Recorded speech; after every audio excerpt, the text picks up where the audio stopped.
at the Mount Morris Dam. We're doing the emergency bulkhead installation contract. Currently, we've got our prime contractor, Coastal Engineering, working on our conduits. We have our guides, steel guides going up. These are replacing the original guides from the completion of the dam back in the early 1950s.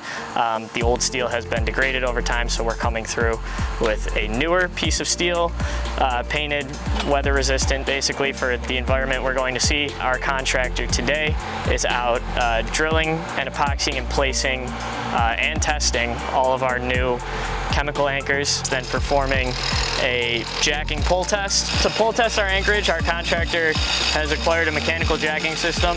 We've given them the metrics of pounds that they have to meet on each pull, and they have to hold that poundage for approximately 5 minutes. After all of that's been completed today, we've had our first bulkhead fit test, where our contractor is actually coming through, taking our two lower and upper section of bulkhead, and then placing those inside of the guides, checking fit, checking our seal against our existing dam, and making sure that everything fits the way we initially intended. Emergency bulkheads, the intention is basically in a situation where we would have to get into our conduit with pool and basically perform work or inspection or repair or something of that nature.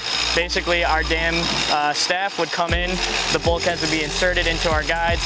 We'd be able to basically safely put somebody behind the bulkhead, get them into the conduit, perform the work they need to perform, the inspection work, maybe repair work, something of that nature, and not have, obviously, the safety hazard of the Genesee River coming through. So far, we've performed 3 tests. We've seen no movement. Everything's been going very smoothly.